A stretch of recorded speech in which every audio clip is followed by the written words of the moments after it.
Sorry if you can hear my mum shouting at any point through this video. The rugby's currently on and England are currently losing.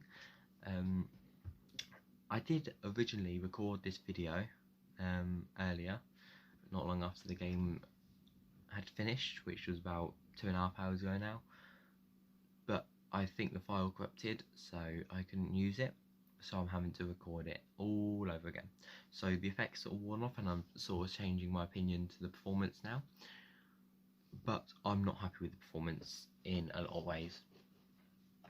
So I'll start with why I'm happy with the performance, and then I'll break down into what annoyed me about it. So we dominated the game from most of the game. We dominated. We had 72% possession and 41 shots with 11 shots on target. Now that's a bad thing though, because that means that we had a shots like on target conversion rate of 27%.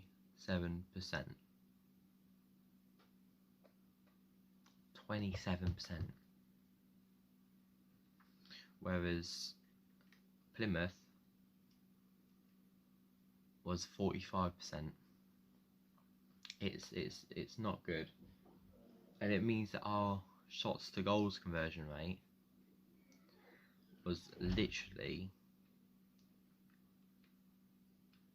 ridiculous, like 5%. Our shots to goals was 5%, and again in comparison, that's Plymouth was 9%. So it's not good enough really. From everyone, it's not good enough. We had 7 offsides. We had 20 corners. Not one goal came from them. I mean, I know the stats are obviously aggravated because of extra time, but it's the same time for Plymouth as well. They had 5. Their goal came from a lucky header off of a lucky tap in after a free kick that Mr. Lukaku for some reason couldn't defend inside the area. He let a defender, an attacker who was smaller than him, overstrength him and beat him to the ball. Now that's just got Lukaku's side, and this was in the 8th minute we conceded. I'd only just sat down to watch the game really, and we conceded a goal to League One Plymouth. 6th place in League One Plymouth. It's not good enough. That means they're about like 45 places lower than us. It's not good enough, honestly. It's really not. Jorginho got a yellow early and looked like he was going to get a red at one point. Malang Sarr put in so many silly fouls. Honestly, we had 15 fouls in that whole game. 15. Like, Plymouth only had 4. And yet we had more possession. That just shows that the possession, we didn't do much. And Plymouth were happy to sit back and watch us play, and then watch us make a mistake, and then jump on that mistake and then go. Literally what they did right near the death of the game, when Malang Sarr made that mistake and he was through on goal. And luckily, well, not luckily, Malang Sarr was there and he fucking fouled him again. He fucking fouled him with a tackle he knew he couldn't make. And it gave away a penalty that could have put the whole game into the bin. And luckily, Kepa Arrizabalaga could save us again. That's about 6 penalties he saved. Yes, like obviously penalty shootouts, but we still had to like fight out to get to the penalty shootouts. We couldn't win normal time, could we? This was against Aston Villa and Southampton. Teams that we should be beating still went to penalties, and Kepa saved us then. He's had to save us with another penalty today. If it was like Man City or something and we're taking them to penalties, it's a bit different. Yes, he saved us, but we've had to fight hard to get to that penalty shootout. But teams like fucking Plymouth giving away a penalty wasn't needed. It wasn't even a shootout. It wasn't needed to give that penalty away. He could have done better with that tackle, and Kepa was there as well. So honestly, it's a joke. It's a joke. They just and we made so many mistakes that they could just pounce on and go. It's not good enough. It really isn't. Like, Thomas Tuchel wasn't there, but he would have been fuming. Thomas Tuchel wasn't there because he's now got COVID, which then jeopardises him for the World Cup. He can't go with the team now to the World Cup unless he goes later and if we make the final. So if that means we have to put, like, he's not going to be training or anything, if that means we have to go through all that again in that semi-final of the Club World Cup, we're not bringing it home. We are not bringing it home. It's an absolute disgrace. It's an absolute fucking disgrace, as once a legend Didier Drogba would say. I honestly couldn't believe my eyes, honestly. Like, all credit to Plymouth. They played well. Outstanding force, outstanding support, honestly.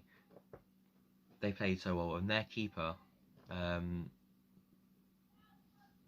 was just honest. Like, their keeper, I find his name real quick. Cooper. He was so good, honestly. He's only young. I think they said he was 22, and he played so well. Honestly, if it wasn't for him, we probably would have been about 5-0 up. But a lot of the shots weren't testing enough, and if they were going top left, they didn't have power. Now, I haven't seen a Chelsea performance like that since we got done in by Manchester City. Yes, we didn't have the possession then, but we still missed every chance we took, and we lacked energy, we lacked effort. And the worst thing is, you can tell the players tried their best, because by the end of extra time, obviously, yes, they should be tired because it's extra time, but they didn't just look tired, they looked knackered. They've just had almost 2 weeks off. Plymouth played literally last weekend, so there's no excuses for that.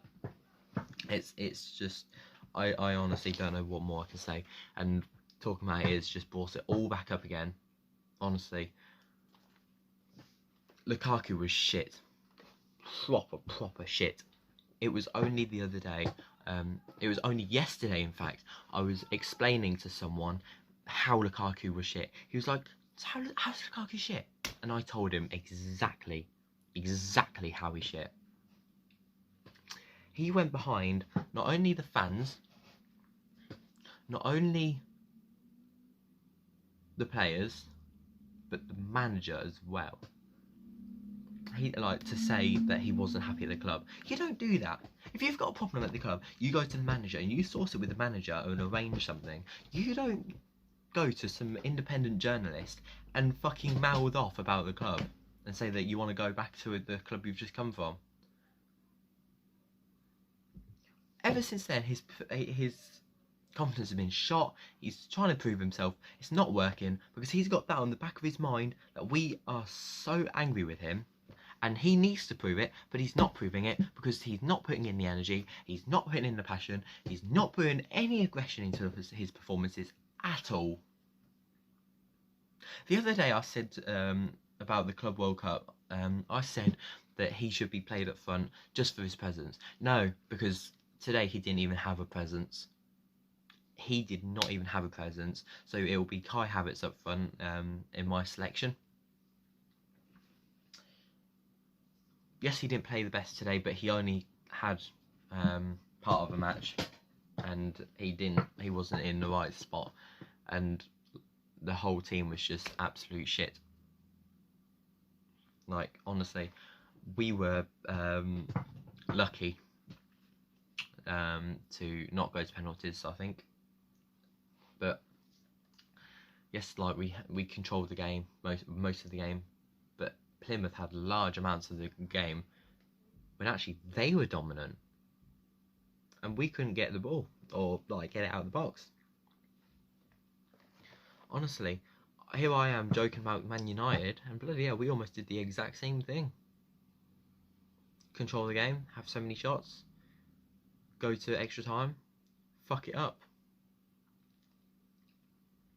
Honestly, I don't know what more I can say. Honestly, I really don't. I mean, there was some good players, honestly, and honourable mentions today as Elizabeth Lager, saving that penalty. Honestly, well done. You've kept us in that cup, in the cup. Azpilicueta, absolute fire. Showed why he's the captain. Running into boxes where you wouldn't expect a right back to be. That's a great trait of his, and we cannot lose him. And that's how he got his goal. Beautiful back heel. Honestly, it was so good. Mount was good. And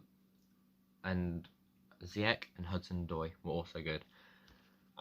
Now, Azpilicueta and Mount and Kovacic actually went off with minute injuries, so that's why they went off, even though they were good. So, but the first team coach Michels has said that they should be back in training tomorrow or Monday, and that it isn't a big problem. So that's all good. And I say Michels because he was the guy who took charge of today's match. Obviously, Thomas Tuchel was in the wings communicating with him, but Michels was the one on the sideline. And honestly, he didn't look very passionate, but he still guided the team to an eventual win. Gave the team talks at half time and before extra time, and here we are. So got to give him credit. And obviously, he wasn't expecting to be in it. He just rocked up today and was like, oh yeah, he tested positive yesterday, and I'm guessing he tested positive after his media interview, so it's not that long ago, and we'll have to see what happens with him now going into before the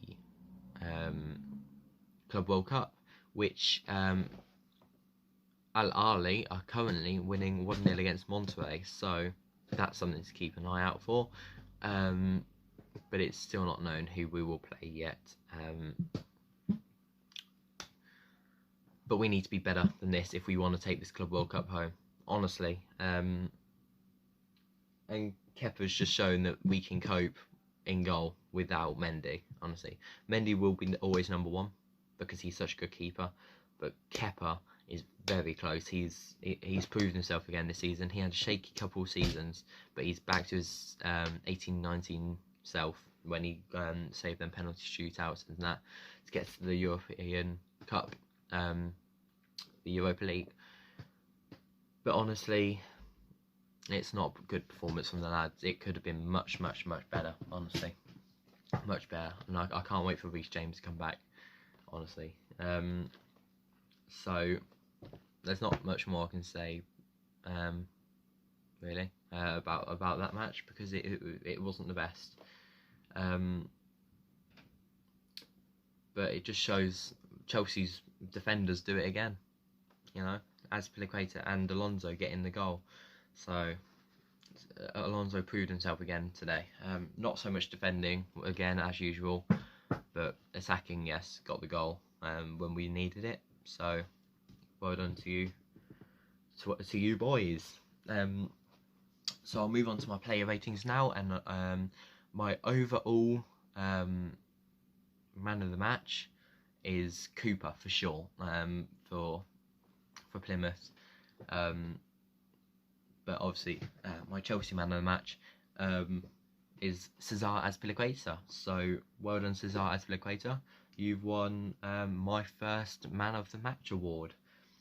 So Kepa Arrizabalaga, so I'm going to rate them all out of 10, and then I'll give the overall team a rating out of 10. So Kepa Arrizabalaga, is an 8. Aspilicueta 9. Christensen 6. Rudiger 6. Sarr 5. Mount 6. Jorginho 6. Kovacic 6. Ziyech 6. Lukaku 3. Hudson-Odoi 5. So as you can tell, not the best there. But we can move on to the substitutes as well. Marcos Alonso 7. Timo Werner 5. Kaloba 5. Niguez 5. And Kai Havertz I'll give a 6, because he did have an effort. Wasn't the best though. So I'm going to give the overall team performance a rating of 6. I'm sorry, Chelsea, but it needs to be better. And I'm sure most fans will agree, and most neutrals will agree. So make sure you let me know what you think of our performance down below. But I think it was a fucking disgrace. Lukaku needs to get out of the club, and bring on the Club World Cup. Hopefully we do some stuff. Anyway, I'm going to leave it there. So keep the blue flag flying high, and come on you Blues. See you later. Chelsea, Chelsea, no one can stop us now. Chelsea, boys in blue, Chelsea, Chelsea, we are